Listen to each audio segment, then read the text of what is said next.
Hey everyone, it's DaGadgetGuru. This is going to be Inside to DaGadgetGuru Part 2.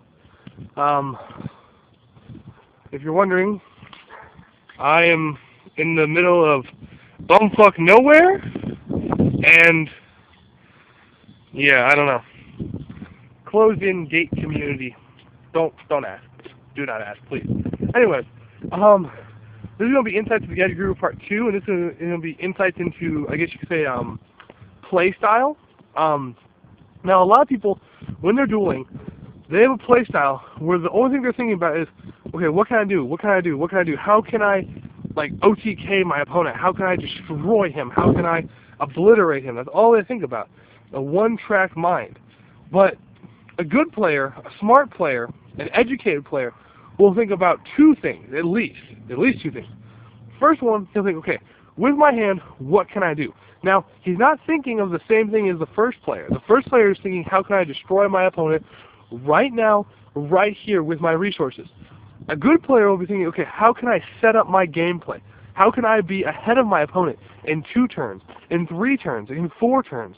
How can I make sure I will have more options and more outs than my opponent will in a certain number of turns?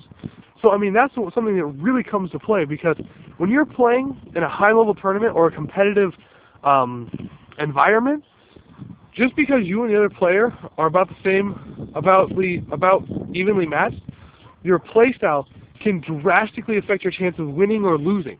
And like I said, you have to set up your plays for your next turn, for your turn after that, for your turn after that. So you can say, well, next turn I'll do this, this, and this, and this will get me this and this, and the next turn I'll do, and then the turn after I'll do this, this, and this. And you can keep doing that, so you can keep gaining advantage over your opponent until you have so much advantage that they can't do anything against you and they just lose. And like I said, the second thing that's really important is, how can I defend myself? A lot of people, like I said, are one-track mind. How can I destroy my opponent and just obliterate him? You want to do that in a sense, but you don't want to leave yourself open, letting them do that to you. You know, a lot of times, how you set up your defenses really do matter. I mean, it's a matter of winning and losing. It really is. For example, versus Rescue Rabbit. Sometimes, when you're versus Rescue Rabbit, if you don't have a good hand, you have to go balls to the walls. You have to shut them down as fast as you can. So sometimes you may have to set 4 back rows. Could you get heavy stormed? Yes. There's all the possibilities you get heavy stormed. But you got to think about it. If I set 1 back row, 2 back rows, and they do any number of moves, if they have a Rescue Rabbit, like, for example, I'll give you an example. A little while ago, I was playing against Rescue Rabbit with my heroes, and I ended up drawing Bottomless, Deep Prison, Bubble Man, and I think Veiler. And I'm like, okay, this is not a good hand. If they summon a rabbit on me, I'm in a lot of trouble, especially if they log game. So 1 Bottomless and 1 Deep Prison wouldn't be bad, but, you know, I've got the Veiler for the tour guide, but I was more worried about, you know, if he dropped a Logia and he negated my Bottomless, what happens if he doesn't attack me? You know, I cannot afford a 24 beat stick on my field right now. I can't. I didn't have any monsters to get rid of. I had 1 Bubble Man. And I knew if I wasted my hand, yes, it'd be a really big waste, but the biggest advantage I had was I had the Bubble Man. The Bubble Man was my saving grace, because even if I wasted my entire hand stopping him, even if he heavy stormed me, and Veiler's monster, Bubble Man could save me the next turn. So I took a calculated risk. I set double Bottomless. I set double Deep Prison. And because I did that, he literally went Summon Rabbit, and he went Banish for 2 monsters. I Bottomlessed it. He let it go, and then he activated a double summon. Now, this was something I did not expect to encounter. I had no idea people still played this card, honestly. Like, double summon came out of nowhere. I never saw that coming. So when he played the double summon, I'm like, thank God I set the other back rows. Because he went double summon, summon tour guide, and I had the Veiler.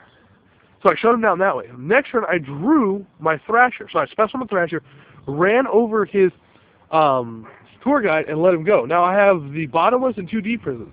Now, what he did next was probably, you know, one of the most crazy plays I ever saw. He summoned a tour guide. I let it go. He used tour guide. He got a tour buff. He exceeded Levier, etc., attack, rabbit, blah, blah, blah. I bought him with his other 2 monsters, and he had Levier, and he had his tour guide, and a tour bus in the graveyard. And he recycled one of the tour guides with the, what do you call it?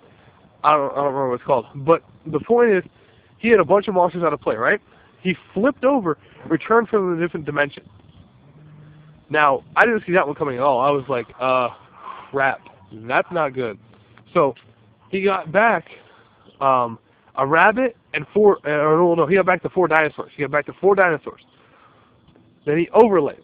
If I did not have the double D prison set, I would have lost that turn. But I had the double D prison, so it actually saved me because he went 1 Logia and 1 Dolka like the standard player does.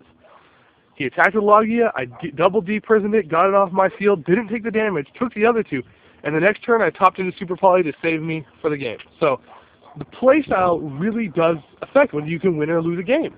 I mean, sometimes, yeah, overcommitting can mean you lose, but sometimes it can mean you win. I mean, there's no guarantee.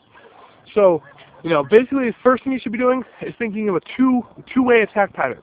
How can I set up myself for this turn, the next turn, the turn after that, the turn after that?